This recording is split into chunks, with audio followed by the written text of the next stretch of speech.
¿Qué tal, chicos? Acaban de leer unas citas tomadas del libro Un Mundo Feliz de Aldous Huxley, un diálogo que se sostiene entre Mustafa Mond y el salvaje John, quien en este caso representa la contraparte a la sociedad civilizada. Eh, en estas citas, Aldous Huxley nos deja ver una sociedad perfecta, sin guerras, sin desdicha, sin tristezas, donde pues el arte y la ciencia, incluso la religión, donde eran el ejército o la guardia estatal y los satisfactores de necesidades básicas, pero siempre en ese orden, ¿no? Existe la otra que es la aristocracia, que también puede llegar a ser una buena forma de gobierno, siempre y cuando no se caiga en una oligarquía. ¿Qué diferencia hay entre aristocracia y oligarquía? Bueno, en la aristocracia se supone que los gobernantes son miembros élite o miembros de clases altas. En este caso, bueno, tenemos aquí una imagen que, si no me equivoco, es de los padres fundadores de Estados Unidos, quienes definitivamente eran aristócratas, pertenecían a clases altas y fueron los primeros en formar o forjar la idea del Estado-nación de las 13 colonias, ¿sí? Ante su independencia de Inglaterra, allá el 4 de julio de 1700 y fracción. En este sentido, bueno, puede ser viable la idea de una aristocracia, porque a final de cuentas son estas personas quienes más fácilmente han tenido acceso a una educación y conocen las formas o las cuestiones del gobierno. Vamos en el mismo sentido. Entonces, entre ellos, pues no debería de existir la idea de adquirir más poder, porque en realidad ya lo tienen, solamente sería la idea de conservarlo, y para conservarlo pues tendría que ser haciendo bien su trabajo. En el caso de la oligarquía, que es como la versión deformada, es donde unas pocas personas mantienen el control de todo un estado por cualquier medio posible, ¿no? En este caso, bueno, tenemos el claro ejemplo de la oligarquía mexicana, que son Televisa, TV Azteca y pues la mayoría de los partidos que son el PRI y el PAN, que si no están con uno están con el otro, ¿no? Realmente Televisa sabemos que tiene cierta afiliación a las cuestiones del PRI, pero bueno, tenemos ahí esas cuestiones de la oligarquía mexicana. La otra forma, y que para Platón es la más riesgosa y más inefectiva o ineficaz, es la democracia. Literalmente la democracia es donde gobierna el pueblo, por lo tanto, si en realidad se detentara una democracia pura como tal, pues sí elegiríamos un representante, pero ese representante debería de consultar a los ciudadanos, preguntar: ¿se quiere hacer esto? ¿Ustedes qué opinan? ¿Sí o no? Y lo que diga el pueblo es lo que va y dice ese representante. Sin embargo, no funciona así básicamente en ningún lado en el mundo, ¿no? La ciudadanía simplemente vota por sus representantes y ya, sus representantes se encargan de hacer lo que ellos quieren. Que bueno, en este caso, básicamente no vivimos en una democracia, vivimos en una demagogia, que es el caso contrario, o bueno, no caso contrario, mejor dicho, una versión deformada, donde las figuras públicas, por medio de halagos y por medio de discursos muy convincentes, logran de hacerse con el poder, pero solamente para satisfacer sus intereses personales o sus intereses partidarios, es decir, utilizan al pueblo más que como un fin, como un medio, y en este caso el fin es en realidad pues el poder público, el poder del cargo político, donde los intereses y las necesidades del pueblo pues no son ni mucho menos lo más importante, ¿no? Son, si acaso, cuestiones que están ahí, pero que van a estar ahí por siempre. ¿Por qué México realmente no se ha dedicado a resolver el hambre, a resolver las carencias de servicios públicos, a resolver las carencias de educación, de salud? Sencillo, porque se acabarían los discursos bonitos de los políticos, porque ya no habría problemas que prometer solucionar, y ya no tendrían una necesidad de un puesto público, ¿no? Entonces, siempre para la demagogia siempre deben de existir estos problemas sociales. Siempre debe de existir la inseguridad, debe de existir la pobreza, debe de existir el hambre, la marginación, el analfabetismo, las altas tasas de mortalidad infantil, de todo tipo. ¿Por qué? Porque es la base de la demagogia. Tal como lo plantea Aldous Huxley, no puede haber tragedias sin una inestabilidad social. No puede haber entonces discursos heroicos y nobles que prometan acabar con el hambre si no existe el hambre, ¿no? Precisamente Aldous Huxley plantea que el heroísmo y la nobleza no son más que síntomas de un sistema político ineficaz. ¿Por qué? Porque si existe la necesidad del heroísmo y la nobleza, quiere decir que hay cosas que no están funcionando bien. Entonces, la política no está funcionando bien. En una sociedad perfecta, en una sociedad utópica, idílica, el heroísmo y la nobleza pues no tienen cabida porque no hay nada que resolver ni nada que solucionar. Entonces, para la demagogia siempre debe de existir estos problemas para que pueda existir. Y es lo que vivimos en México realmente, una demagogia, no una democracia. Ya que realmente el pueblo no tiene ningún poder, el único poder que tiene es el de elegir a sus representantes, entrecomilladamente representantes, y entrecomilladamente elegir, ¿no? Porque a final de cuentas, a mí nunca me han preguntado si quiero que fulano o sutano sea el candidato. A mí nomás me dicen, aquí están estos candidatos, ¿a cuál quieres?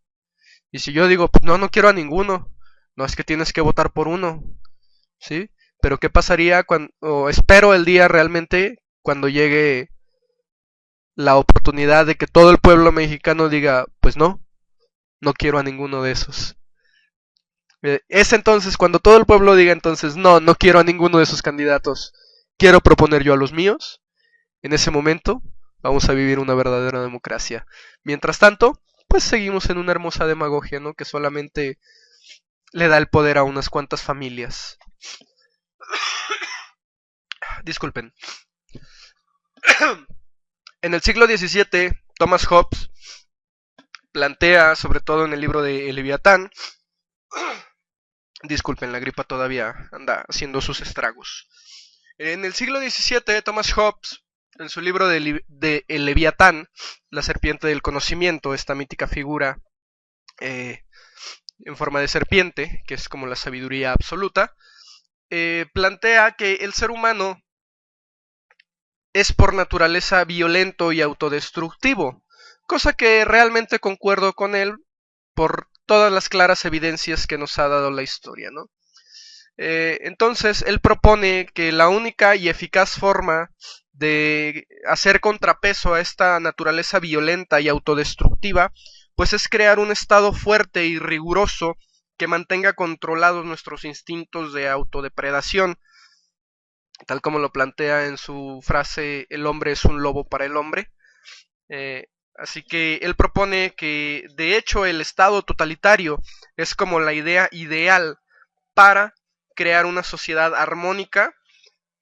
No sabría yo si llamarle perfecta, porque tendríamos que definir para nosotros qué es una sociedad perfecta. Sí, porque si decimos que una sociedad perfecta es donde la gente es libre, donde la gente uh, puede elegir, tiene libre albedrío, etcétera, etcétera, discurriríamos entonces en la idea de la sociedad perfecta de Thomas Hobbes, donde la sociedad perfecta es una sociedad sin guerras, una sociedad sin desdicha, una sociedad sin cuestiones que sin violencia, vamos, pero a costa del libre albedrío. Tal cual lo que propone Aldous Huxley y lo que se plantea pues, en 1984 y lo que se plantea en Utopía de Tomás Moro. Entonces, incluso lo mismo que bueno, no, Platón no lo plantea así en la República Perfecta, Platón lo lleva más allá.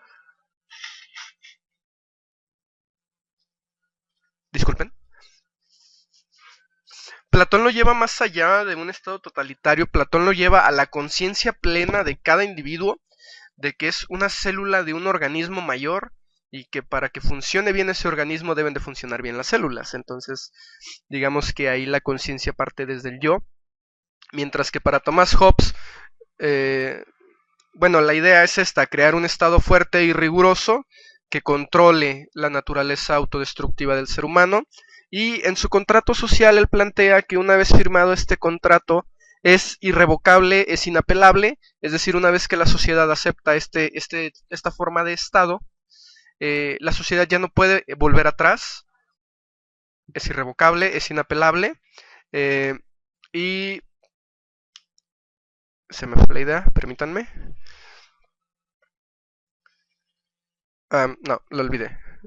Total, una vez firmado el contrato social, no hay vuelta atrás. La sociedad tiene que adaptarse a ese estado. Es lo que propone Thomas Hobbes.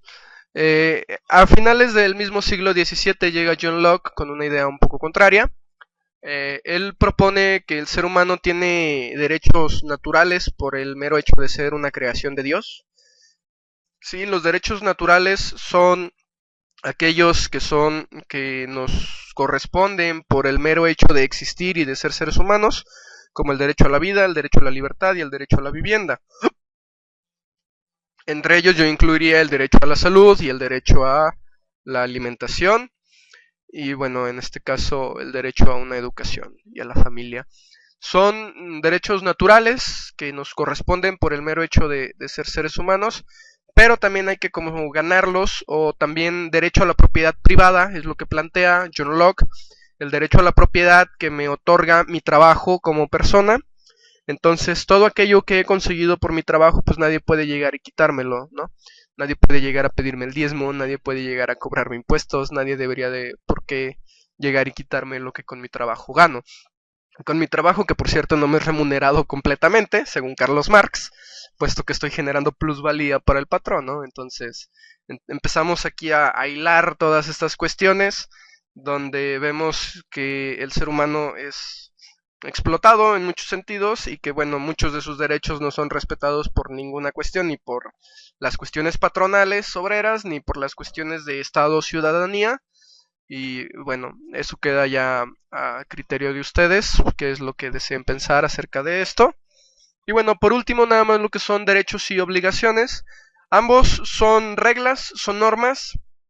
Los derechos, digamos, son normas o leyes que me protegen, cuestiones que tengo yo o que me merezco por el mero hecho de ser o de estar, ya sea ser humano o estar en algún tipo de nacionalidad o ser de algún tipo de nación. Y las obligaciones pues son lo mismo, son reglas y normas, pero en este sentido son un poco más restrictivas, es decir, son aquello que me restringen o me obligan a hacer ciertas cosas o bien a no hacer ciertas cosas, ¿sí? Por ejemplo, regularmente tomamos todo como de manera negativa. En vez de decir que estoy obligado a no robar, pues ¿por qué no decir que estoy obligado a ser honesto? ¿Sí?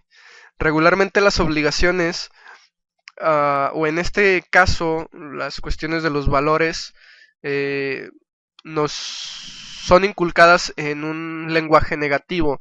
Nos dicen, no hay que discriminar, ¿por qué no mejor nos dicen hay que aceptar? ¿Sí? O hay que integrar. No, siempre nos lo plantean en cuestiones negativas. Bueno, eso ya es cuestión de la mercadotecnia. Pero como dato curioso, el cerebro, la parte inconsciente del cerebro no reconoce el no como una orden, solamente reconoce las frases formuladas en sentido positivo. Es decir, en vez de decir no se me va a olvidar, es mejor programar al cerebro diciendo voy a recordar, porque es en positivo o es en afirmación, ¿sí?